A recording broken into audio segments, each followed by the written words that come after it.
जय श्री कृष्णा। राधे राधे। सारे शिव भक्तों को प्रदोष व्रत की हार्दिक शुभकामनाएं। आज जेठ माह के शुक्ल पक्ष की त्रयोदशी तिथि है और रविवार को त्रयोदशी होने के कारण यह रविवार प्रदोष कहलाएगा। त्रयोदशी तिथि को व्रत रखकर भगवान भोले शंकर की पूजा अर्चना की जाती है और इस दिन रखा जाने वाला व्रत प्रदोष व्रत कहलाता है। यह दिन भगवान शिव जी को प्रसन्न करने के लिए सबसे अच्छा दिन माना गया है। रवि प्रदोष के व्रत करने से व्यक्ति को समाज में खूब मान सम्मान मिलता है और वह अपने संतान पक्ष की ओर से हमेशा खुशहाल रहता है। तो आज अपने सुनने वाले हैं रवि प्रदोष व्रत कथा। तो सारे शिव भक्त इस कथा को श्रद्धा भाव से प्रेम भाव से पूरा सुने और ज़्यादा से ज़्यादा शिव भक्तों में शेयर करें। कथा को लाइक करते हुए शीला भक्ति चैनल को सब्सक्राइब जरूर करें। भगवान भोलेनाथ आपका आशीर्वाद आप पर सदैव बना रहे। बोलिए शिव गौरी गणेश कार्तिकेय की जय हो। एक समय सर्व प्राणियों के हितार्थ परम पावन भागीरथी के तट पर ऋषि समाज द्वारा विशाल गोष्ठी का आयोजन किया गया था। इस सभा में व्यास जी के परम शिष्य पुराण बेता सूत जी महाराज हरि कीर्तन करते हुए वहाँ पर पधारे। सूत जी आते देखकर सोनकादि 88,000 ऋषियों मुनियों ने खड़े होकर उन्हें दंडवत प्रणाम किया। महाज्ञानी सूत जी ने भक्ति भाव से ऋषियों को हृदय से लगाया तथा आशीर्वाद दिया। विद्वान ऋषिगण और सब शिष्य अपने अपने आसनों पर विराजमान हो गए। सोनकादि ऋषि ने पूछा कि हे पूज्यवर, कृपया यह बताने का कष्ट करें कि मंगल पर कष्ट निवारक यह व्रत सबसे पहले किसने किया था और उसका क्या फल प्राप्त हुआ। तो श्री सूत जी बोले कि आप सभी शिव के परम भक्त हैं। आपकी भक्ति को देखकर मैं व्रती मनुष्यों की कथा कहता हूँ, ध्यानपूर्वक सुनना। एक बार की बात है कि एक गांव में अति दीन ब्राह्मण निवास करता था। उसकी साध्वी स्त्री प्रदोष व्रत किया करती थी। उसके एक ही पुत्र था। एक समय की बात है कि वह पुत्र गंगा स्नान करने के लिए गया और दुर्भाग्यवश मार्ग में चोरों ने उसे घेर लिया और कहने लगे कि हम तुम्हें मारेंगे नहीं, पर तुम्हें हमारा एक काम करना होगा। तुम्हें यह बताना होगा कि तुम्हारे माता पिता ने अपने गुप्त धन को कहाँ पर छुपाया है। अगर तुमने नहीं बताया तो हम मार देंगे। तो बालक दीन भाव से कहने लगा कि हे बंधुओं, हम अत्यंत दुखी दीन हैं। हमारे पास धन कहाँ है? हमारे पास धन नहीं है। तो चोरों ने उसकी बात सुनकर कहा कि तुम्हारे पास धन नहीं है तो तुम मेरी इस पोटली में क्या बंधा है? तो बालक ने चोरों की बात सुनकर कहा कि मेरी माँ ने मेरे लिए रोटियां भेजी है। यह कहकर उस बालक ने पोटली खोलकर रोटी उन चोरों को दिखा दिया। तो देखकर चोरों ने एक दूसरे से कहा कि साथियों, यह तो बहुत ही दीन दुखी मनुष्य है, अतः हम किसी और को लूटेंगे। इतना कहकर चोरों ने उस बालक को जाने दिया। बालक वहाँ से चलते हुए एक नगर में पहुँचेगा। नगर के पास एक बरगद का पेड़ था। वह बालक उसी बरगद के पेड़ के छाया में सो गया।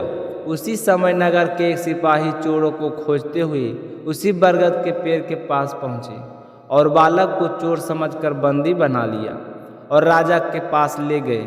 राजा ने उसे कारावास में बंद करने का आदेश दिया। तो इस तरह सैनिकों ने राजा का आदेश पाकर उसे जेलखाने में डाल दिया और इधर रात हो चुकी थी। ब्राह्मणी का पुत्र जब घर नहीं लौटा तो उसे अपने पुत्र की बहुत ही चिंता सताने लगी। उसने पूरी रात अपने पुत्र के इंतजार के बिना बिता दी। दूसरे दिन प्रदोष व्रत था तो ब्राह्मणी ने प्रदोष व्रत किया और भगवान शंकर से मन ही मन अपने पुत्र की कुशलता की प्रसन्नता भगवान शंकर ने उस ब्राह्मणी की प्रार्थना स्वीकार कर ली। उसी रात भगवान शंकर ने उस राजा को स्वप्ने में दर्शन देकर कहा कि वह बालक चोर नहीं है, उसे प्रातः काल छोड़ दो, वरना तुम्हारा सारा राज धन वैभव पुत्र आदि सब नष्ट कर दूंगा। तो प्रातः काल राजा ने शिव जी की आज्ञा अनुसार उस बालक को कारावास से मुक्त कर दिया और बालक से पूछा कि तुम्हें मेरे सैनिक पकड़कर कैसे लेकर आए। सारी कहानी मुझे बताओ। तो राजा की बात सुनकर उस बालक ने चोरों से लेकर बरगद के पेड़ तक की सारी कहानी राजा को बता दी और राजा से कहा कि मुझे अब घर जाने दीजिए। मेरी माँ मेरे लिए ना जाने कितनी ही दुखी हो रही होगी। तो राजा ने उस बालक का सारा वृत्तांत सुनकर अपने सिपाहियों को आदेश देकर उस बालक के घर भेजा और उसके माता पिता को राज दरबार में बुलाकर उसके माता पिता बहुत ही भयभीत थे और मन ही मन सोच रहे थे कि राजा ने ना जाने आज क्यों याद किया है। क्या हमारे बेटे से कोई गलती हो गई है या कोई और बात है। इसी तरह चिंतन करते हुए वे राजा के सामने पहुँचे। तो राजा ने उन्हें इतना भयभीत देखकर कहा कि आप इस तरह डरो मत, आपका बालक निर्दोष है। मैंने भूलवश आपके बच्चे को रात भर जेल में रखा, इसके लिए मैं क्षमा प्रार्थी हूँ और मैं तुम्हें 5 गांव दान में देता हूँ जिससे तुम सुखपूर्वक अपना जीवन व्यतीत कर सको। तो राजा का यह आदेश सुनकर वह बालक और उसके माता पिता बहुत ही खुश हुए और राजा का धन्यवाद करते हुए अपने घर की ओर लौट आए। उसके बाद भगवान शिव की कृपा से पूरा ब्राह्मण परिवार आनंद पूर्वक रहने लगा। अतः जो भी मनुष्य रवि प्रदोष व्रत करता है वह प्रसन्न निरोग रहकर अपना पूरा जीवन हंसी खुशी व्यतीत करता है। अब अपने सुनेंगे रविवार के दिन सुनने वाली सूर्य नारायण की कहानी। बोलिए सूर्य नारायण की जय हो। पुराने समय की बात है, एक गांव में एक बुढ़िया रहती थी। उसके पति की सालों पहले मृत्यु हो गई थी। उस बुढ़िया ने एक बेटा था, वह बहुत ही गरीब थी। माँ बेटी बड़ी मुश्किल से अपना जीवन यापन करती थी। उस बुढ़िया ने बड़ी मुश्किल से अपने बेटे के पाल पोस कर बड़ा किया था। गरीबी के कारण माँ बेटे का गुजर बसर बड़ी ही मुश्किल से होता था। तो एक दिन बुढ़िया का बेटा कहने लगा कि माँ अब मैं बड़ा हो गया हूँ और अपने पूरे जीवन में अब बहुत मेहनत की है, बड़े यत्न से मुझे पाला है। माँ मैं आपके सपनों को पूरा करना चाहता हूँ, इसके लिए मुझे कोई काम की ज़रूरत है और मैंने सोचा है कि मैं बाहर जाकर कोई कार्य शुरू करूँ। यहाँ गांव में तो मुझे कोई काम नहीं मिल रहा है। तो वह बुढ़िया अपने बेटे की मनसा जानकर मन ही मन बहुत ही खुश हुई और भगवान सूर्य देव का स्मरण करते हुए कहने लगी कि हे सूर्य भगवान, मेरे बेटा अच्छा कुरबार चले, इस समाज में खूब मान सम्मान मिले। फिर बुढ़िया का बेटा काम की तलाश में शहर चला जाता है और बुढ़िया सूर्य देव की परम भक्त थी। वह तो नियमित रूप से रविवार के व्रत करती थी।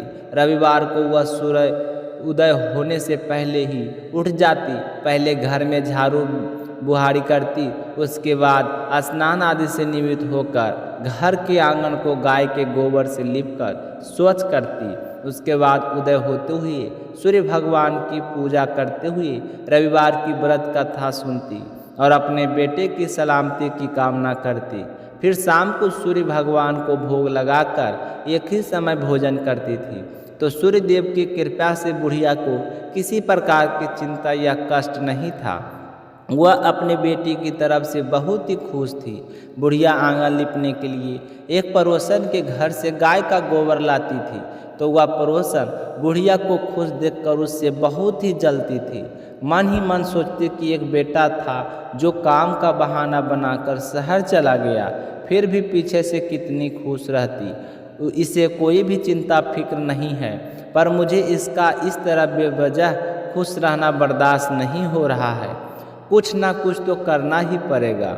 यह घर का आंगन निपले के लिए मेरे घर से गोबर लेके जाती है तो मैं गाय को अंदर बांध लूँगी, फिर वह गोबर कैसे ले जाएगी। तो इस तरह को विचार मन में पालते हुए बुढ़िया की पड़ोसन ने शनिवार की शाम को गाय को घर में अंदर बांध लिया। रविवार को सुबह जल्दी बुढ़िया उठकर स्नान किया और फिर गोबर से लाने के लिए पड़ोसन के घर गई। तो बाहर गाय नहीं थी। तो पड़ोसन के दरवाज़ा खटखटाने लगी, लेकिन पड़ोसन ने दरवाज़ा नहीं खोला। तो थक कर बुढ़िया घर आ गई। तो उस दिन वह घर के आंगन नहीं लिप सकी और आंगन नहीं लिपने के कारण उसने सूर्य भगवान को भोग भी नहीं लगाया और ना ही स्वयं भोजन किया। सूर्य देव का स्मरण करती हुई सूर्यास्त होने पर भूखी प्यासी ही सो गई। तो बुढ़िया की श्रद्धा भक्ति देखकर सूर्यदेव बहुत ही प्रसन्न हुए और बूढ़ी माई को सपने में दर्शन देखकर कहने लगी कि बूढ़ी माई सो रही है या जाग रही है। तो बुढ़िया कहने लगी, महाराज ना तो सोई हूँ ना जाग रही हूँ, कहो क्या आज्ञा है। तो सूर्यदेव ने कहा कि माई आज तुमने मुझे भोग नहीं लगाया।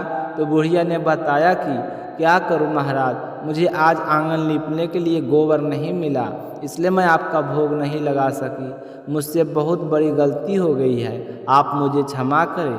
मेरे ने प्राण लिया कि अगले रविवार को घर के आंगन को गोबर से ज़रूर लीपूंगी और उसके बाद आपको भोग लगाकर ही भोजन ग्रहण करूंगी, तब तक मैं अन्न और जल का त्याग करती हूँ। तो सूर्यदेव ने कहा कि बूढ़ी माई सारी सोच त्याग देख तुम्हारे घर में एक सुंदर सी गाय और बछड़ा खड़ा है, अब मुझे किसी के घर के गोबर के लिए नहीं जाना पड़ेगा।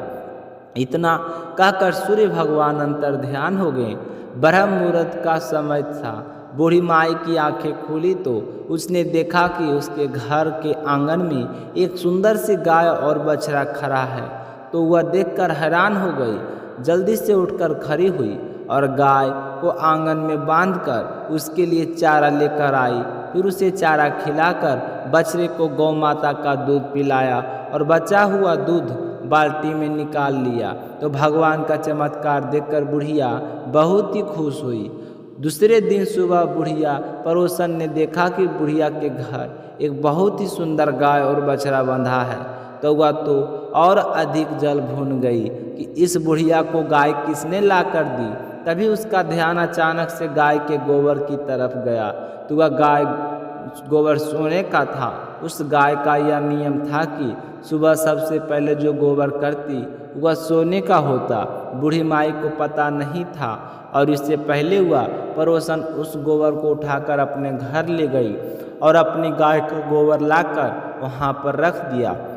अब बुढ़िया माई तो इस बात का अनजान थी। वह 6 दिन तक दूध पीकर ही अपना प्रण पूरा किया और फिर रविवार को सुबह जल्दी उठी, गाय को चारा खिलाया, बछड़े को दूध पिलाया और फिर स्नान करके घर को गाय के गोबर से लीपकर बड़े ही प्रेम भाव से सूर्य भगवान की पूजा अर्चना की।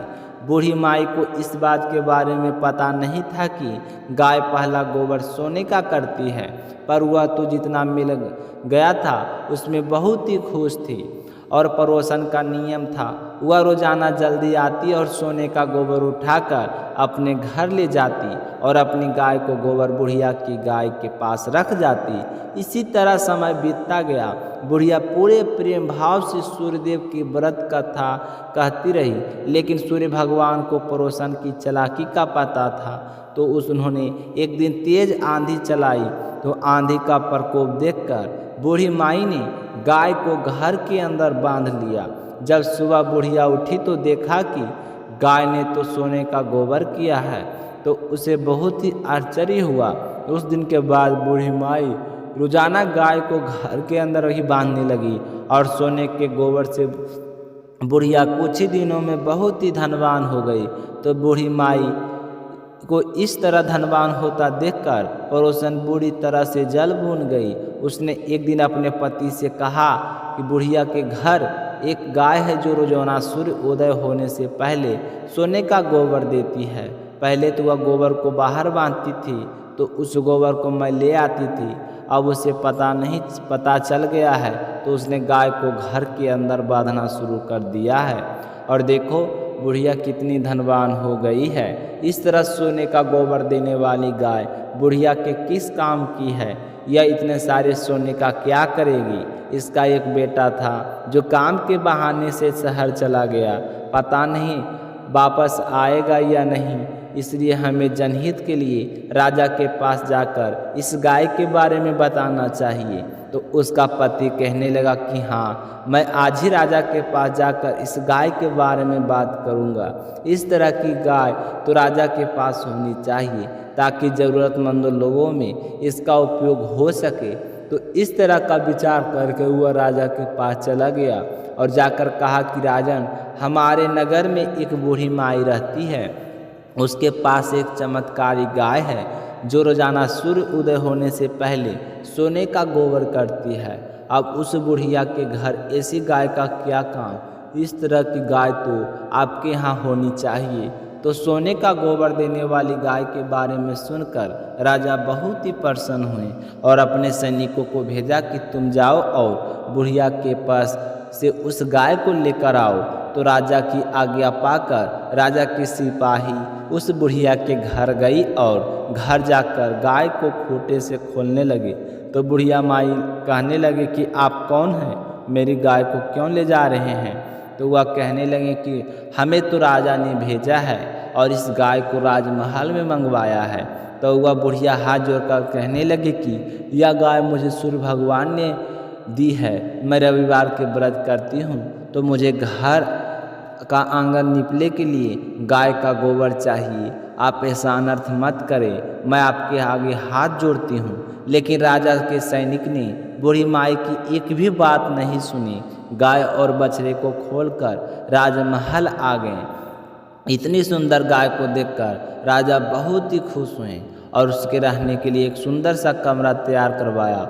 अब उस कमरे में गाय और बछड़े को बांध दिया और बड़ी ही प्रसन्नता के साथ राजा सो गए, यह सोचकर कि जब मैं सुबह उठूंगा तो कमरा तो पूरा सोने से भरा होगा।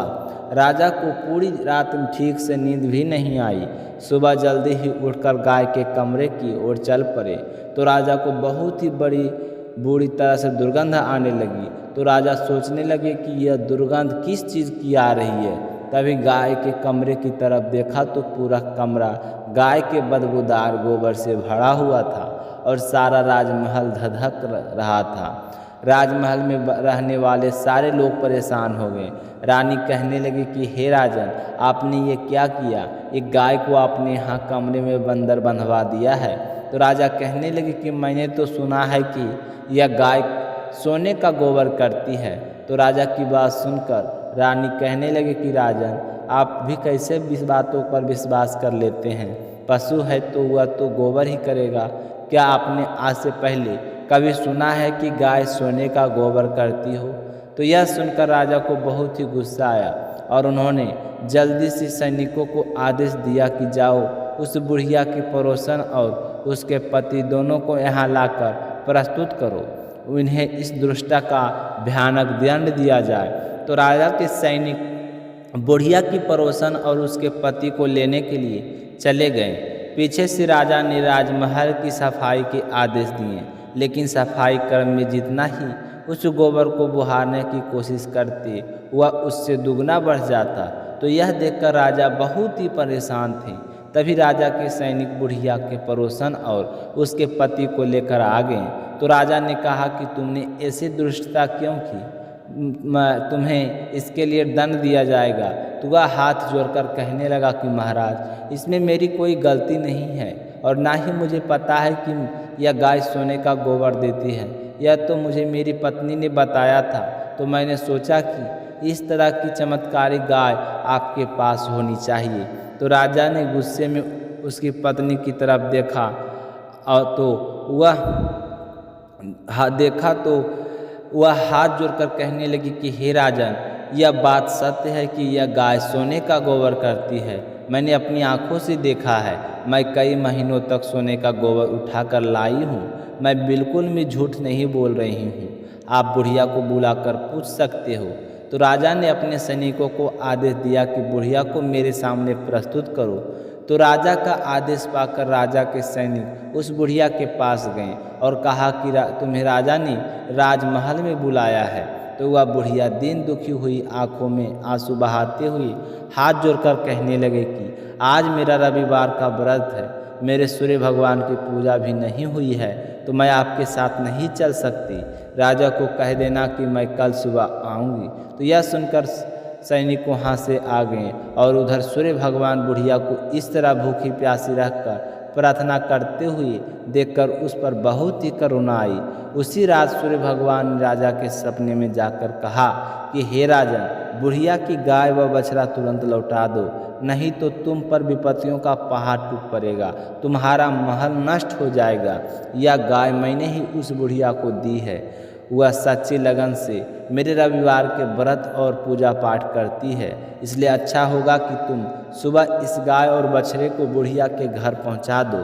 तो सूर्य भगवान की इस तरह के वचनों से भयभीत हो गए और सुबह होते ही सैनिकों को बुलाकर आज्ञा दी कि जाओ गाय और बछड़े के बुढ़िया को लौटा दो।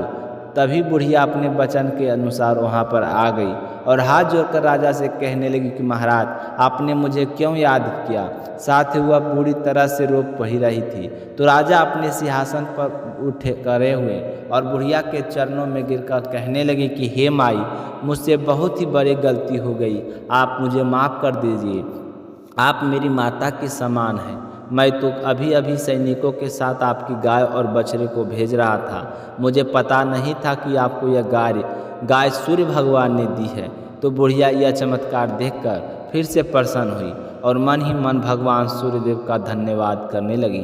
तो राजा कहने लगे कि माई, आप मेरी माता के समान हैं, आप चाहे तो मेरे महल में रह सकती हो। तो बुढ़िया कहने लगी कि नहीं राजन, मेरा एक बेटा है जो धन कमाने के लिए शहर गया है, वह बहुत ही जल्द आने वाला है, तो मुझे अपने घर तो जाना ही होगा। यह कहकर बुढ़िया वहाँ से चल पड़ी। तो राजा ने बूढ़ी माई को खूब सारा धन और गाय और बछड़े के साथ विदा किया और कहा कि जब आपका बेटा आ जाए तो उसे मेरे पास भेजना, उसे अपने यहाँ नौकरी देना चाहता हूँ। तो वह सुनकर बुढ़िया बहुत ही खुश हुई और गाय और बछड़े के साथ अपने घर आ गई। फिर राजा ने उसके पड़ोसन और पति को बुलाकर उसकी दुष्टता के लिए उन्हें दंड दिया। फिर पूरे राज में घोषणा करवाई कि सारे स्त्री पुरुष रविवार का व्रत करें और सूर्य भगवान की पूजा करें। तो राजा का कहना मानकर सारे नगरवासी रविवार के व्रत करने लगे। रविवार का व्रत करने से सूर्य भगवान की कृपा हुई तो सभी लोगों के घर धन धन से भर गए। पूरे राज्य में चारों ओर खुशहाली छा गई। सारे स्त्री पुरुष सुखी जीवन यापन करने लगे। सभी लोग के शारीरिक कष्ट दूर हो गए और बुढ़िया ने सूर्य भगवान से प्रार्थना की, भगवान आपका दिया हुआ सब कुछ है, अब मैं चाहती हूँ कि जल्दी से मेरा बेटे घर आ जाए। जब से वह गया है मुझे उसकी कोई भी खबर नहीं है। मुझे दिन रात यही चिंता सताती है कि ना जाने वह कहाँ होगा, किस हाल में होगा, उसे कोई कार्य मिला या नहीं मिला। हे सूर्य भगवान, आपका दिया सब कुछ है, अब ऐसी कृपा करें कि वह जल्द से जल्द घर आ जाए। तो थोड़े ही दिनों में के बाद बुढ़िया का बेटा धन कमा कर लौट आया और अपने बेटे को वापस देखकर बुढ़िया माई बहुत ही खुश हुई। फिर अच्छा सा रिश्ता देखकर अपने बेटे का विवाह कर दिया। 10वें महीने बुढ़िया की बहू ने बहुत ही सुंदर पुत्र को जन्म दिया। इस तरह बुढ़िया सूर्य भगवान के व्रत और पूजा पाठ से सुखी और संपन्न हो गई। अपने जीवन के समस्त सुखों को भोग करती हुई अंत में मोक्ष धाम को हो गई। हे सूर्य भगवान, आपने जिस तरह बुढ़िया माई को धन वैभव मान सम्मान और परिवार का सुख दिया, उसी तरह सबको देना। आपका व्रत कथा करे, पूजा पाठ करे और आपकी कथा को कहे अनुसार सुने या सुनाए, फिर हुंकार भरे, उसकी सारी मनोकामनाएं पूर्ण करना। प्रेम से बोलिए सूर्य भगवान देवता की जय हो। भोले शंकर, कथा को कहने में अगर कोई गलती हुई हो तो क्षमा करना, भक्तों की सारी मनोकामनाएं पूर्ण करना। तो यह थी प्रदोष व्रत कथा। उम्मीद करता हूँ कि आपको ज़रूर पसंद आई होगी। कमेंट करके ज़रूर बताना। कथा को ज़्यादा से ज़्यादा अपने रिश्तेदारों में, अपने मित्रगणों में शेयर करना ताकि वे भी इस कथा को सुनकर भगवान भोलेनाथ का आशीर्वाद पा सकें। इस कथा को पूरी श्रद्धा भाव से सुनने के लिए आपका बहुत बहुत धन्यवाद। भगवान भोलेनाथ आपकी सारी मनोकामनाएं पूर्ण करें। जय श्री कृष्णा। राधे राधे।